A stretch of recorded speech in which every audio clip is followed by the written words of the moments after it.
Welcome to the deep dive. We basically sift through loads of information to pull out the really key stuff for you. That's the idea. And today, we're setting our sights on Sardinia in Italy. Huh? We've put together what we think is, well, pretty close to a perfect 5-day itinerary for a first visit. Yeah, think of it as your shortcut. We've done the homework to give you a solid plan, something manageable but packed with the best bits for your first taste of the island. Right, because Sardinia, Yeah, it's huge. second largest island in the Med, Yeah. and it's got this incredible history. We're talking sites older than 1000 BC, plus nearly 2,000 kilometers of coastline, and a really distinct culture. Oh, and did you know it's famous for having loads of people who live past 100? The centenarians, yeah. Yeah. It's fascinating. Maybe something in the diet or the lifestyle. We might circle back to that. Could be. So our mission today... It's pretty straightforward. Yeah. Give you a detailed 5-day plan, what to do, where to head, what absolutely delicious things you need to eat. We want to get you excited about going, but also give you, practical advice. Okay, let's dive right in then. Day 1. You arrive, probably at Cagliari Airport. That's one of 3 main ones. Yeah. First question. Getting around. Yeah, good question. Look, the consensus is pretty clear. Rent a car. Right, essential. Almost essential, I'd say. Right. Especially if you want to see different parts of the island. And here's a big plus: there are no toll roads in Sardinia. Oh, really? That's brilliant. Makes driving around much less hassle and cheaper, too, compared to mainland Italy sometimes. Exactly. It definitely helps the budget. So you've got your car. Where should you base yourself initially? Cagliari, the capital, is an excellent starting point. Loads of accommodation, pretty reasonably priced, too. And it's perfect for exploring the south coast. Okay, Cagliari. Any particular areas within the city? Yeah, the old historic districts are fantastic. You've got Castello, which is the hilltop medieval part, amazing views, narrow cobbled streets, that kind of thing. Sounds atmospheric. Totally. Then there's Stampes, Marina down by the port, and Villanova. They each have their own vibe, really. Staying central makes exploring easier. Got it. So day 1. Landed, car sorted, checked in somewhere in Cagliari. What's the first move? Well, ease into it, right? Get a feel for that famous Sardinian coastline. Head to Poeto Beach. Nice, easy start. Sun, sea. Exactly. Then, after you've relaxed a bit, dive into the history. Explore the Castello district. It's the ancient heart of the city, up on the hill, walled. You get incredible views from pretty much everywhere up there. A historic core with great views sounds like a win-win. Any specific must-sees in Castello? Definitely. You absolutely have to go up the Bastione di San Remi. The panoramic view from the terrace is just, wow. Okay, Bastione di San Remi. Noted. And check out the towers, Torre di San Pancrazio and Torre dell'Elefante. They're really impressive medieval structures. And the cathedral, the Cattedrale di Santa Maria. It's beautiful, kind of a mix of styles. Great. What about for someone who wants to dig a bit deeper into the history, beyond just the main sites? Ah, right. Then the Museo Archeologico Nazionale, the National Archaeological Museum, is a must. Seriously. Why is that? It gives you such a grounding in Sardinia's incredibly long history. We're talking over 7,000 prehistoric sites on the island. And the museum has amazing artifacts, especially relating to the Nuragic civilization. The Nuraga monuments, those stone towers. Exactly. Those mysterious Bronze Age structures from around 1500 BCE. The museum really helps put them in context. Plus, you can also see the Roman amphitheater nearby. Roman influence, too, okay? Yeah, and if you really want to go deep, maybe the Santa Restituta crypt for a, underground look at early Cagliari. But that's maybe an optional extra. Plenty to see. All that walking in history. Imagine you'd be getting hungry by evening. Oh, for sure. And Cagliari is the place for seafood. Fresh, local. Sardinia has its own unique cuisine, but being a port city, Cagliari does amazing fish and shellfish. That's what you want for your first proper Sardinian dinner. Sounds perfect. Mm-hmm. Okay, on to day 2. We're venturing out from Cagliari. Yep. Today is about mixing ancient history with some truly stunning southern beaches. So the morning plan is a trip to the Nora archaeological site. It's about a 40-minute drive southwest from Cagliari. Nora, what's the story there? What's really cool about Nora is its timeline. It was founded way back, 8th century BC by the Phoenicians. Wow. Then the Carthaginians were there, then the Romans, then the Byzantines. It's like layers of history right by the sea. You can see the Roman theater, which is pretty well preserved, and the thermal baths, the Terma Mare, are literally right on the water. Plus, there are houses with amazing mosaic floors like the Atrio Trestastillo. Well, Getting a guide or even just a good audio guide really helps bring it all to life. history by the sea. Got it. Then you mentioned beaches. Absolutely. Right near Nora, you've got the Bay of Chia, famous for its gorgeous beaches, perfect spot for the afternoon. Chia beaches, okay. And then later afternoon, maybe head east. Drive about an hour from Cagliari towards Capo Carbonara. Capo Carbonara sounds dramatic. What's the draw there? The main event is Spiaggia di Porto Giunco. Think super fine white sand, that incredibly bright turquoise water. It's postcard stuff. Sounds amazing. And definitely do the short hike up to the old watchtower there, Torre di Porto Giunco. The views along the coast, unforgettable. Seriously. Yeah. Oh, and look out for flamingos. Flamingos in Sardinia. Yeah. There's a lagoon nearby, Stegno Notary, and you often see pink flamingos waiting there. It's quite a sight. Then head back to Cagliari for the night. What a day. History, beaches, views, flamingos. What about food for day 2? Any specific Sardinian thing to try? Yes, you absolutely have to try pain carousel. Panga carousel. What's that? It's this traditional Sardinian bread. It's incredibly thin, like paper thin, and baked twice, so it's really crispy, almost like a big cracker. It's served with everything or just on its own. A real staple. Thin, crispy bread. Got it. Okay, day 3. Sounds like we're making a bigger move, northbound. Exactly. Leaving Cagliari behind and heading northwest towards Alghero. But this isn't just about getting from A to B. The drive itself is a big part of the day. Plan for a full day with stops. A scenic route, then. Where's the first stop? First stop, about an hour-and-a-half drive from Cagliari, is the town of Bosa. Bosa. Tell me about it. Why stop there? Oh, Bosa is just lovely. It's famous for its brightly colored houses tumbling down the hill towards the river Timo. It's incredibly photogenic. Colorful house is nice. Yeah, and towering over it all is the Malaspina Castle. You definitely want to wander the little cobbled streets, maybe grab a gelato. Sounds tempting. And climb up to the castle. Not just for the history, but the views over the town and the valley are fantastic. Honestly, plan to have lunch in Bosa. Find a spot with a view of those houses. It's worth it. Lunch in Bosa overlooking the river. I like the sound of that. What's next after Bosa? Still heading north. Still north, towards Alghero. Now, depending on how you're doing for time and how much ancient history you're craving, you could potentially stop at a Nuragic site. There are a couple of options. Near Alghero itself is Nuragi Palmavera. It's a pretty well-kept Nuragic village complex. Gives you a real sense of how people lived back then. Okay. Palmavera, what's the alternative? The other option, maybe if you're really fascinated by the burial sites, is the Necropoli di Alghero Sardegna. These are rock-cut tombs. They call them Domus de Llanas, or fairy houses. Fairy houses. Yeah, it's the local name. They date back over 5,000 years, pre-Nuragic even. So Palmavera for settlement life, Alghero Sardegna for ancient tombs. Depends on your interest. Good options. So after potentially seeing some Nuragic wonders, we arrive in Alghero later in the day. That's the plan. Late afternoon or early evening arrival in Alghero. And where's the best place to stay in Alghero? Definitely try and stay in or right next to the historic center, the old town. It just makes everything so easy. You can walk everywhere, soak up the atmosphere. Makes sense. First evening activity. Keep it simple after the drive. Take a walk along the Lungomare, that's the seaside promenade. Especially lovely as the sun starts to set over the water. Perfect way to wind down. Yeah. What about dinner in Alghero? Anything specific to look out for? Well, Alghero is interesting because it has a strong Catalan connection from its past. Catalan. In Sardinia. Yeah, historically part of the Crown of Aragon, so you'll see that influence. Look for seafood, of course, maybe prepared with a bit of a Catalan flair. And for wine, maybe try a local red called Cagnolari. Cagnolari. Got it. Okay. Okay. Day 4. We're in Alghero. Time to explore the city itself. Absolutely. Spend the morning wandering through Alghero's historic center. It's walled, full of narrow, winding streets. Really charming. Key sites within the walls.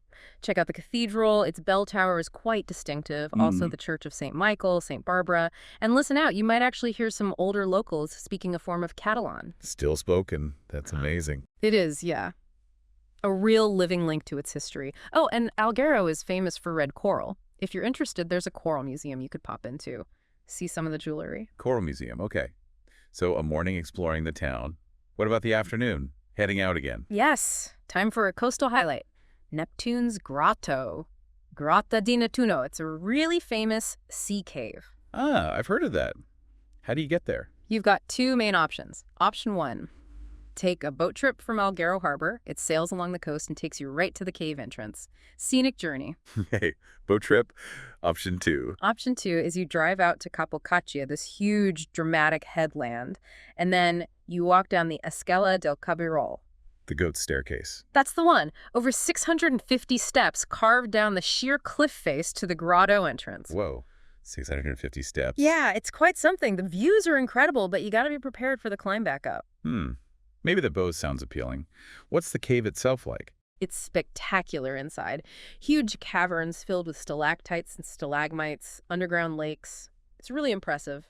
Worth the trip, whichever way you get there. Definitely sounds like a must-do after the grotto. Explore the area around Capocaccia a bit more. It's part of the Porto Conti Regional Natural Park. There are hiking trails, amazing viewpoints. Nice. More coastal beauty. Exactly. Or if you want another beach experience, nearby Portofaro is often described as one of the wildest, most beautiful beaches around there. Kind of rugged, reddish sand, very different vibe to Chia. Portofaro. Okay. Lots of options. And then our last evening in Alghero. Dinner plans. Definitely dinner back in the old town. Soak up that atmosphere one last time. And here's a tip. Find a spot on the ramparts, the old seawalls surrounding the city. Watching the sunset over the sea from the ramparts. It's pretty magical. A really memorable way to end the day. Sounds perfect. And a wine recommendation for dinner. Since you're in the Northwest, try a Vermentino. It's a fantastic, crisp white wine, widely produced up in the Gallura region near Alghero. Goes perfectly with seafood. Vermentino. Excellent. Right, that brings us to day 5, our final day. What's the plan, assuming flights might be later in the day? Yeah, this depends a bit on your flight schedule and where you're flying from Cagliari, Alghero, or maybe Olbia in the northeast. But if you have the morning, you could head inland. Inland. Experience a different side of Sardinia. Exactly. Option 1 is a drive into the Barbesia region. This is like the mountainous heartland, really the center of traditional Sardinian culture. Barbesia. What's it like? It's where the Sardinian language, Sardo, is still really strong. You get a sense of older traditions. A fascinating place to visit might be Orgosolo. Orgosolo. Why is that? It's famous for its murals, political murals painted all over the town's walls. They tell stories of the region's history, its struggles, past issues with banditry, but also its resilience. It's also where you really feel the presence of the Codice Barbaricino. The what now? The Codice Barbaricino. It's like this unwritten traditional code of conduct or honor, deeply ingrained in the culture there. Visiting gives you a glimpse into that more traditional, perhaps tougher side of Sardinia. Fascinating. A real cultural deep dive. What's the alternative if Barbegia feels too far or time is tight? Option 2 is more focused on history, specifically neuralgic history. If it fits your route to the airport and you haven't had your fill yet, you could visit Sunaraxi di Baramini. This is the big one, a UNESCO World Heritage Site. Yeah. It's probably the most complex and best understood neuralgic settlement discovered. Really gives you a comprehensive look at that civilization. Sunaraxi di Baramini. Okay, UNESCO site. Sounds significant. And what about a final Sardinian lunch before heading home? Ah, good question.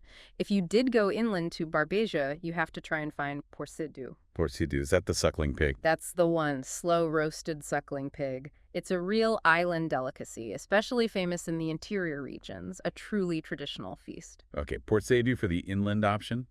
What if we're departing from somewhere else, like Olbia? Right. If you're flying out of Olbia, which serves the northeast and the Costa Smeralda, you'll probably find more emphasis on seafood, again, given the coastal location. Still delicious, just a different regional specialty. Got it. So that wraps up the 5 days. It sounds like an incredible mix. It really is. You get ancient history, stunningly beautiful beaches and coastlines, unique culture, fantastic food. It's a whirlwind, but it gives you a real taste of what Sardinia offers. So key takeaways for someone planning their first trip. I'd say number 1, get a car. You really need it to explore properly. Number 2, appreciate the diversity. The South is different from the Northwest, which is different from the interior. Right. And number 3, just be aware of the history all around you. Those nuraghi are everywhere. Roman ruins pop up. It's thousands of years layered onto the landscape. And circling back to what we mentioned at the start, that longevity thing. The high number of centenarians. Yeah, it's still remarkable. Maybe it really is. The fresh air, the amazing Mediterranean diet, lots of local veggies, olive oil, maybe that pain carousel and vermentino. Huh? Maybe. And perhaps a slower pace of life contributes too. Could well be. It's definitely food for thought. But look, this 5-day plan, it's really just scratching the surface, isn't it? The starting point. Exactly. There's so much more. You could spend weeks just exploring the prehistoric sites or timing a visit for one of the amazing local festivals Carnival in Barbesia is meant to be wild. or just delving deeper into the regional food and wine. Definitely sounds like an island that invites you back. Without a doubt. So hopefully this deep dive has sparked some serious wanderlust. Embrace the journey, the unexpected finds. Sardinia has a unique spirit. So, listener, feeling inspired? Ready to plan that Sardinian adventure? We hope so. Let us know what part of this itinerary caught your eye the most. Until our next deep dive.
you.